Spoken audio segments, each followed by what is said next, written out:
Hello friends, welcome to GK classes by GSC. Friends, आज की इस वीडियो में मैं आपके लिए लेकर आई हूँ बजट से रिलेटेड इम्पोर्टेंट फैक्ट। जैसा आपको पता है कि अभी हाल ही में 23 जुलाई को हमारी जो महिला वित्त मंत्री हैं निर्मला सीतारमण जी, उनके द्वारा संसद में बजट पेश किया गया और यह उनके द्वारा लगातार 7वीं बार बजट पेश किया गया है। तो जितने भी क्वेश्चन, जितने भी फैक्ट एग्जाम में बन सकते हैं, उनसे रिलेटेड इम्पोर्टेंट फैक्ट मैं आपके लिए लेकर आई हूँ। और सभी फैक्ट मैंने बड़े ही इम्पोर्टेंट और सेलेक्टेड लिए हैं, जो कि आप सभी के लिए काफ़ी ज़्यादा इम्पोर्टेंट और काफ़ी ज़्यादा बेनिफिशियल होने वाले हैं। जैसे कि अभी भविष्य में एग्ज़ाम आने वाले हैं, एसएससी सीजीएल का हो गया, आरओ एआरओ का हो गया, या फिर जो यूपी पुलिस का री एग्ज़ाम है उसका हो गया। इन सभी में से प्रश्न देखने को आपको ज़रूर मिलेंगे। ठीक है, तो चलिए शुरू करते हैं। सबसे पहले हम जान लेते हैं बजट के इतिहास के बारे में। देखिए, भारत में जो बजट है उसकी शुरुआत किसके द्वारा की गई थी? तो भारत में बजट की शुरुआत जेम्स विल्सन, सबसे पहले जो भारत में बजट की शुरुआत किसके द्वारा की गई थी? जेम्स विल्सन के द्वारा। कब की गई थी? 1860 में। ठीक है, अगला है कि आज़ाद भारत का बजट किसने पेश किया था? जब भारत 1947 में आज़ाद हुआ था तो उसके बाद सबसे पहला बजट के षणमुखम चेट्टी द्वारा 1947 में पेश किया गया। ठीक है, गणतंत्र भारत का बजट किसने पेश किया? जब हमारा जो भारत है 26 जनवरी 1950 को गणतंत्र हुआ था, तो उसके बाद सबसे पहला बजट किसके द्वारा पेश किया गया? तो जॉन मथाई के द्वारा। ये प्रश्न पूछा जा चुका है। ठीक है, वो कब किया गया? 1950 में। बात करें सर्वाधिक बार बजट किसने पेश किया है? अब तक सर्वाधिक बार बजट किसने पेश किया है? तो यह किया है मोरारजी देसाई ने, लगातार 10वीं बार। ठीक है, पहली पूर्णकालिक महिला वित्त मंत्री कौन है? निर्मला सीतारमण, जिन्होंने अब तक 7 बार बजट पेश किया है। इसमें से 6 बार तो किया है पूर्णकालिक और 1 बार किया है अंतरिम बजट। तो इन्होंने 7 बार, पहली महिला वित्त मंत्री हैं जिन्होंने पूर्णकालिक रूप से मतलब बजट पेश किया है। हालांकि जो हमारी पहली महिला कार्यवाहक वित्त मंत्री थी वो थी इंदिरा गांधी, लेकिन पहली पूर्णकालिक महिला वित्त मंत्री कौन है? निर्मला सीतारमण। ठीक है, तो चलिए आगे देखते हैं।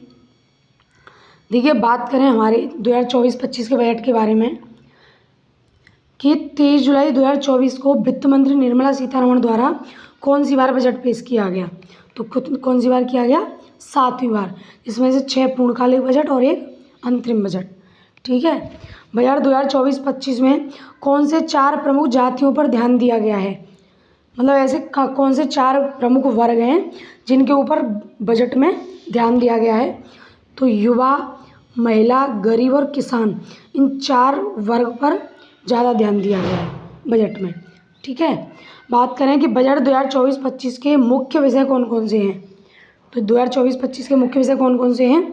रोजगार, एमएसएमई, मध्यम वर्ग और कौशल विकास। ये 4 मुख्य विषय हैं बजट के। ठीक है, अब देखिए बजट 2024-25 में कितने जैव संसाधन केंद्र स्थापित किए जाएंगे?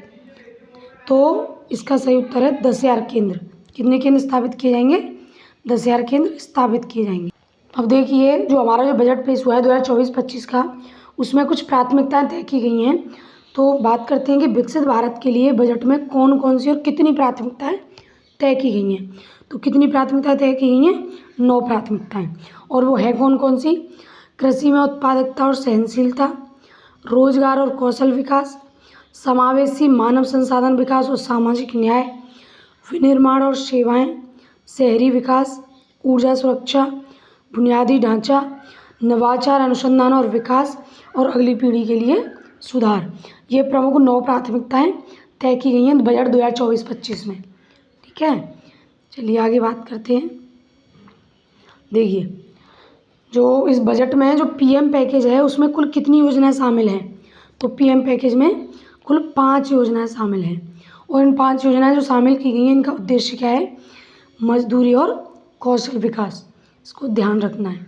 ठीक है, अब देखिए अगला है कि अमृतसर कोलकाता औद्योगिक गलियारे में कहाँ पर औद्योगिक केंद्र का विकास किया जाएगा? जो औद्योगिक गलियारा है उसमें जो औद्योगिक केंद्र है उसका विकास किस जगह पर किया जाएगा? तो यह बिहार के गया में किया जाएगा। ठीक है। अगला है पूर्वोदय योजना में कौन कौन से राज्य शामिल हैं। तो इसमें जो प्रमुख राज्य शामिल हैं वो हैं बिहार, झारखंड, उड़ीसा, पश्चिम बंगाल और आंध्र प्रदेश। और इस पूर्वोदय योजना की टैगलाइन क्या है कि विकास भी और विरासत भी। ये इम्पोर्टेंट है, याद रखना है, ये इसकी प्रमुख टैगलाइन है। ठीक है। अगला है कि भारत में कितने औद्योगिक पार्क स्थापित किए जाएंगे। इस बजट में कितने औद्योगिक पार्क की व्यवस्था की गई है। तो कुल 12 औद्योगिक पार्क की व्यवस्था की गई है बजट 2024-25 के अनुसार। ठीक है। अगला है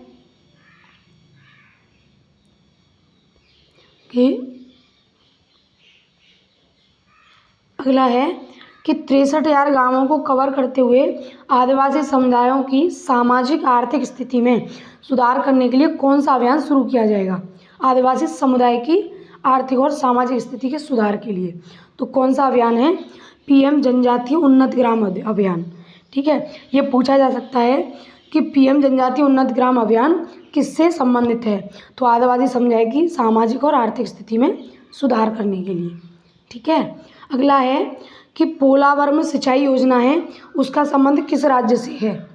तो इसका संबंध आंध्र प्रदेश से है। ठीक है। देखिए अब बात करें कि बजट 2024-25 में आंध्र प्रदेश के लिए 15,000 करोड़ का बजट आवंटित किया गया है। ठीक है। और यह किसके लिए विकसित जो आवंटित किया गया है, राजधानी के विकास के लिए। जो आंध्र प्रदेश की राजधानी है उसके विकास के लिए आवंटित किया गया है। ठीक है। आगे बात करते हैं कि जो मुद्रा योजना है उसमें तरुण श्रेणी में ऋण की सीमा में क्या परिवर्तन हुआ है। जो मुद्रा योजना है उसमें 3 श्रेणी होती हैं, शिशु, किशोर और तरुण। तो इसमें जो तरुण श्रेणी में कुछ परिवर्तन हुआ है तो उसमें क्या परिवर्तन हुआ है कि इसमें जो लोन की सुविधा है पहले 5 से 10 लाख थी, लेकिन अब इस बजट में कितनी कर दी है, 20 लाख कर दी है। ठीक है। तो मुद्रा योजना में तरुण की श्रेणी है उसमें क्या परिवर्तन हो गया है कि 5 से 10 लाख से अब 20 लाख कर दी है। ठीक है। चलिए अगला देखते हैं।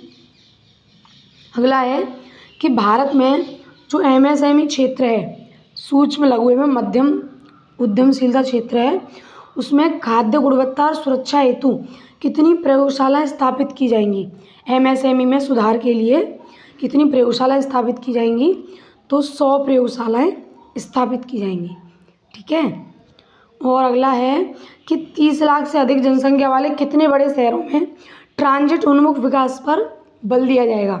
तो कितने शहर हैं टोटल, 14 शहरों में ट्रांजिट उन्मुख पर विकास कर बल दिया जाएगा। ठीक है। अगला प्रश्न है कि जो पीएम सूर्यघर मुफ्त बिजली योजना है इसमें कितने यूनिट प्रतिमाह बिजली मुफ्त दी जाएगी, मतलब कितने यूनिट तक बिजली मुफ्त में मिलेगी। तो इसका सही उत्तर है 300 यूनिट। और कितने, प्रति माह 300 यूनिट बिजली प्रति माह मुफ्त होगी। ठीक है। चलिए अगला देखते हैं। अगला है हमारा कि एनटीपीसी और बीएचईएल कितने मेगावाट का ताप विद्युत संयंत्र स्थापित करेंगे। तो इसका सही उत्तर है 800 मेगावाट का। ये दोनों संयुक्त रूप से मिलकर 800 मेगावाट का ताप विद्युत संयंत्र स्थापित करेंगे। ठीक है। अगला है कि भारत का जीडीपी का कितना प्रतिशत अवसंरचना के लिए आवंटित किया गया है।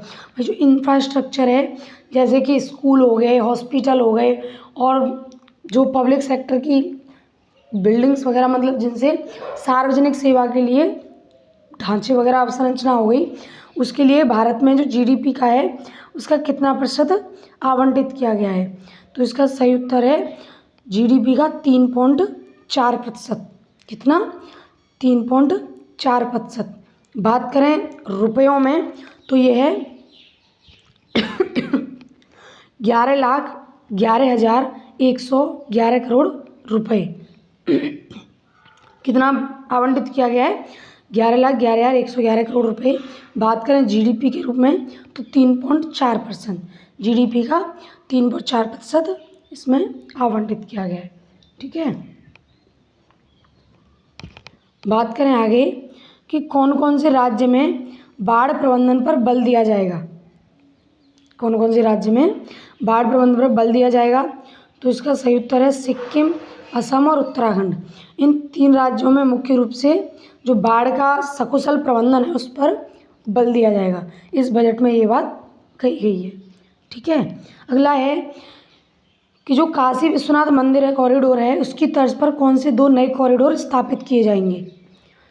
तो इसमें एक है विष्णुपद मंदिर कॉरिडोर और एक है महाबोधि मंदिर कॉरिडोर। इन दोनों मंदिर कॉरिडोर का भी विकास किया जाएगा। जैसे कि काशी विश्वनाथ मंदिर कॉरिडोर का भी हाल ही में विकास हुआ है, इस प्रकार इन दोनों का भी विकास किया जाएगा। ये बात बजट 2024-25 में कही गई है। ठीक है। आगे बात करते हैं, अंतरिक्ष अर्थव्यवस्था के लिए कितने रुपए का एक वेंचर कैपिटल फंड स्थापित किया जाएगा? तो कितने का किया जाएगा? 1000 करोड़ रुपए का। कितने का? 1000 करोड़ रुपए का। किसके लिए? अंतरिक्ष अर्थव्यवस्था के लिए। ये इम्पोर्टेंट है, ध्यान रखना है। ठीक है।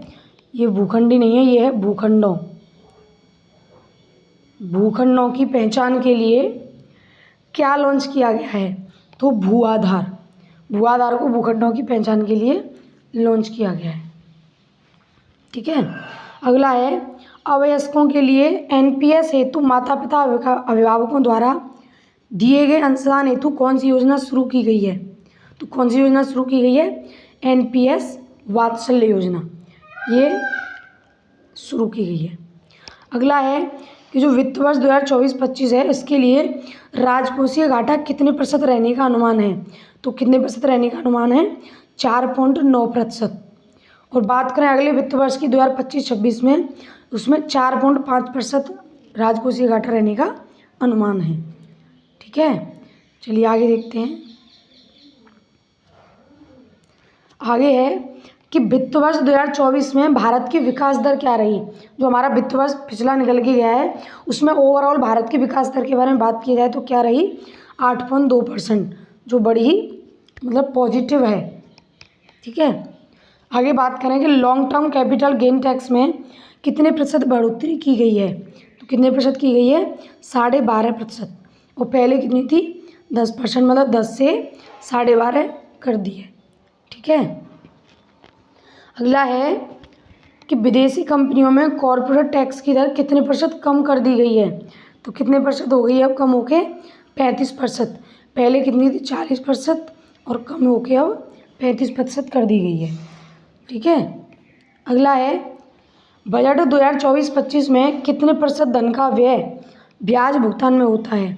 मतलब जो ओवरऑल इनकम की बात करें, धन की बात करें, तो धन का कितना प्रतिशत जो व्यय है वो केवल और केवल ब्याज भुगतान में जाता है? तो कितना प्रतिशत? 19%। ठीक है। 19% धन का व्यय केवल और केवल ब्याज भुगतान में जाता है। ठीक है।